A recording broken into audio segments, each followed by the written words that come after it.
Hey, I think that we were on the same plane together, and I hope that you're this person. Write me back if you can. My name is Christina Williams. I'm from Fort Smith, Arkansas, and I'm an Indian adoptee. My name is Rekha Fowler, and I am from Colorado Springs, Colorado, and I am an Indian adoptee. My name is Deborah Rutherford. I'm from Gardner, Maine, and I'm also an Indian adoptee.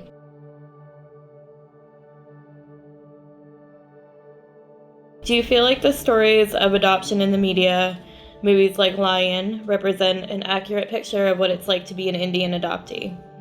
I think what's represented in media is very surface, and a lot of it at times it's just the children, it doesn't follow adoptees through adulthood and, the lasting kind of repercussions from that. So I think that sometimes maybe the media wants to portray like this really happy-go-lucky, it all works out, but sometimes it doesn't. And so I think that being able to explore the side that doesn't is also a reality that, should be portrayed in the media to give it a fair balance. In the media, they don't see the side where you can have both. So you can be grateful for what you have now and still, be grieving and have that sense of loss. I don't think we do a good job of showing that it is okay to be in both spots. Yeah. Like there's no black and white. The media is very focused on the adoption and the, coming over from another country and all of the happy feelings that happen there. And then, we're children. We have no control over what's happening. Right. And then we grow up into adults. And so, they don't ever talk about what happens. I come in contact with Indian families through my job, and they often will ask me, where are you from? Have you been back to India recently? Yeah.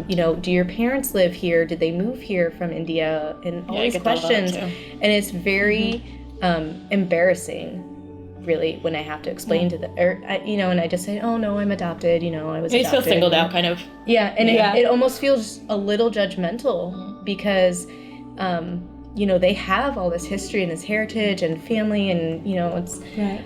So it's just those little pieces of your culture that are lost. I'm always so awkward around other Indian people. I'm like, do I wave? Do I talk to you because we look alike? Mm-hmm. Like I'm always like, hey. Do you think knowing other adoptees is important? It's a very uncommon thing where I'm from, and so I think, yes, knowing other adoptees is hugely important. People always say, oh, when I was growing up, I'd have all these, a 15-year-old girl, obviously, I have feelings. But people always say, understand, and that used to make me so angry because how do you understand? You have not been in my shoes. You don't know what I'm thinking or feeling. That used to make me so mad. So I don't think you can really understand what someone's going through unless you've experienced it. But it's someone who understands, the motivation behind those views or, how you came to be and feel the way that you did. I don't think people even want to be understood most of the time. It's not necessary. I think they just want to be heard. Not only were we all adopted in general, but we're all adopted from the same country. We came together.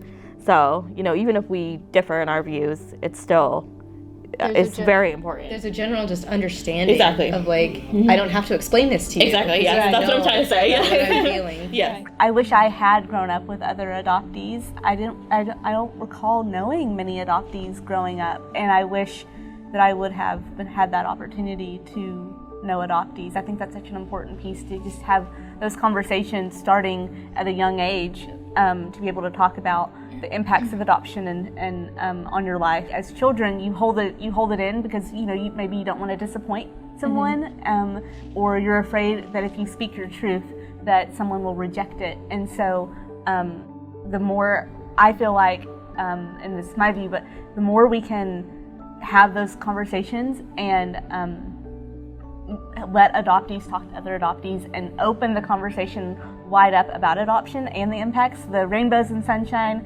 and the parts that may not be so pretty, I think we're better for it as a culture, a society, and I think adoptees especially are better for it.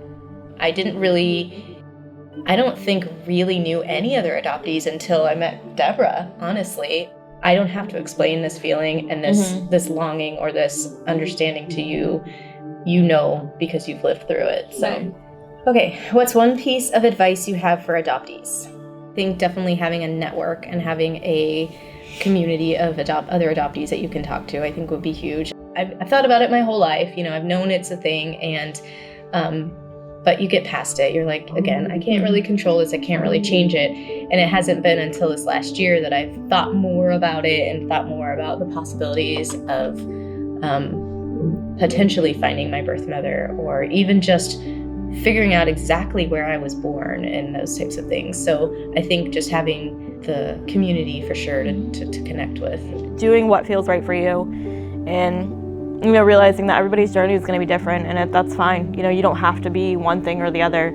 It's good to hear other perspectives because it kind of brings more out of you that you really, there's a lot of things that we've talked about that I didn't know or hadn't thought of. Yeah. So I think just for adoptees, really taking it at your own pace and doing what you're ready for at the time is huge.